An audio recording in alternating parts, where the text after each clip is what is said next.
This is 911 emergency. What are you reporting? Oh my God, we got attacked. Who attacked you? Hello all, how you doing?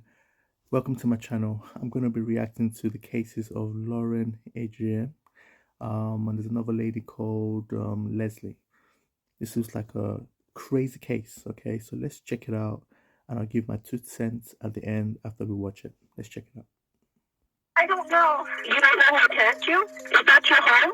Yeah, I don't know what to do. Halloween night, the heart of Napa Valley. 19 years ago, 3 roommates, Lauren, Adriane, and Leslie, just finished handing out candy to the kids in their neighborhood. The roommates have a relaxing Halloween at home, hanging out and watching TV before saying goodnight. Lauren goes to bed around 11, but she's suddenly woken up in the dead of night to her dog Chloe barking at the window. Something set off a motion detector outside, causing a light to turn on.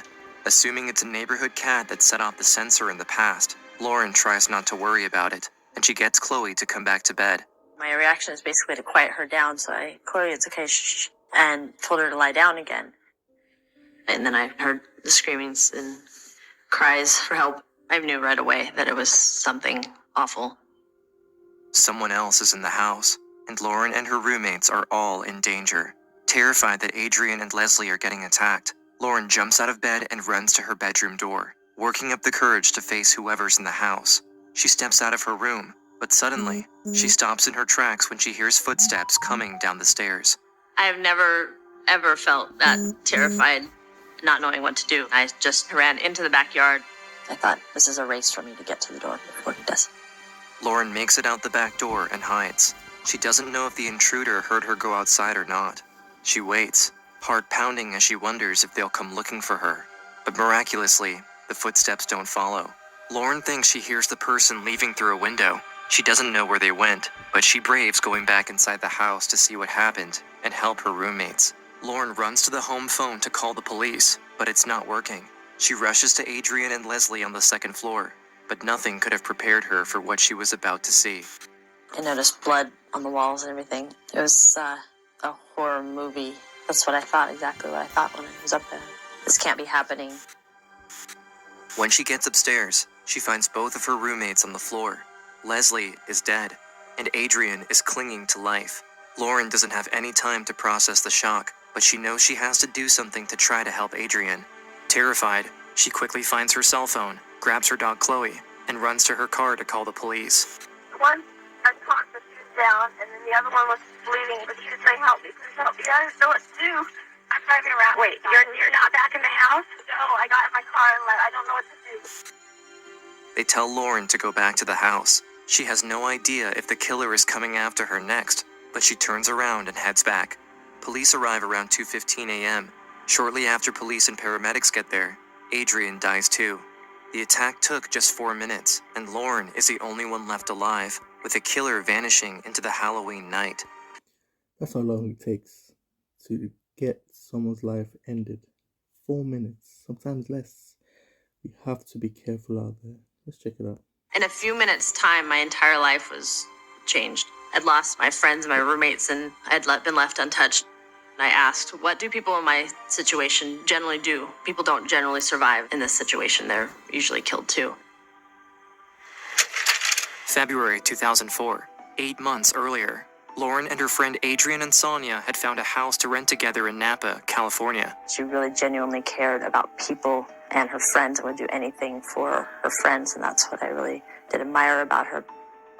With the help of Adriane's friend, Lily, and Lily's boyfriend, Eric, the girls moved their things into the house. Shortly after, they met a group of young women who also lived in the neighborhood. One of them was Leslie Mazzara. Leslie was very, very outgoing and very spunky. I had never met anyone like her. Just warm and just Southern hospitality, everything. Everybody kind of was drawn to her. Leslie's roommates were planning to move out, and Lauren and Adriane invited her to move in with them. They had an open 3rd bedroom, and she moved in June. The 3 young women became close friends, but 4 months later, their idyllic life is shattered. Police are digging through the horrific scene at the house, searching for any bit of evidence that could help them catch the person who killed Adriane and Leslie. And it's nearly impossible for their friends and family to believe they're gone. The pain is just excruciating. I could not accept that someone wanted to kill my child. someone hated her and wanted her gone. That's every parent's nightmare. Losing a child. I mean, what can you do? How can you protect your children from this kind of heinous crime? It's very sad. Investigators find blood on the blinds, where they think the killer broke into the house. They also find zip ties tied together with a rubber band, and cigarette butts right outside. None of the roommates smoked, so the attacker might have smoked outside their house, waiting for a while before breaking in. They don't find a murder weapon, but Leslie and Adriane were both stabbed repeatedly. Police determined that Leslie was likely asleep when she was attacked, and then Adriane ran in, trying to save her friend. It was a struggle up to the very end. She did not go down lightly. She was a fighter. She was a scrappy girl. She would have fought very, very hard. And I hope she hurt him. With how violent the attack was, police don't think it was random. They believe the killer likely knew the girls. Lauren was able to escape, but she lost two of her friends over the course of just a few minutes. She was the only other person in the house, and she wants to do all she can to help. But she didn't see the killer's face, and she's worried he could still be after her. I can only imagine her fear. It must have been just horrible. No one has any idea why Leslie and Adriane were targeted. Police ask around the neighborhood, but because it happened on Halloween night, there were lots of people out in costumes and masks throughout the evening, approaching the different houses in the neighborhood. An intruder could easily sneak around without looking suspicious. What it does is it turns my world into looking around and having a suspicion about everybody. I was thinking everybody was a suspect. Any of my friends are awful. Investigators look at the girls' close circle, friends, ex-boyfriends, anyone who might have held a grudge against them for any reason. Leslie was a former beauty queen, and she traveled across the country, meeting and socializing with lots of people. She was also the first one who was attacked, so police wonder if she was the target. They get DNA samples of hundreds of men connected to the girls. Their relatives, friends, neighbors, but none of them match what was found at the scene. They also look at registered sex offenders in the area. Everywhere they turn is a dead end, and it seems like they're not getting any closer to catching who did it. Adriane's mom finds support from Adriane's best friend, Lily, and Lily's husband, Eric. Together, they refuse to give up hope that they'll catch the person who killed them. Somebody would have had to notice a friend of theirs acting strange or had bruises. It doesn't seem like somebody could just walk away from it and be fine. Somebody must have seen something. Somebody out there knows something. It's now been months since the attack, and Lauren is still traumatized from what she went through. She's grieving the loss of her friends, but she also faces criticism and doubts about her own story from others. She's overwhelmed with guilt and questions about how she's still alive when her roommates were both killed. And with no progress in the investigation, she continues to worry that the killer might come back for her. She's constantly looking over her shoulder, wondering if they could be hiding in the shadows. It's hard to go to sleep, and it's hard to be quiet when everything goes quiet and it's dark. That's when everything comes back every night. It was the weirdest feeling ever. I didn't want anyone to touch me, and my mom would try to console me a little bit. I mean, don't touch me.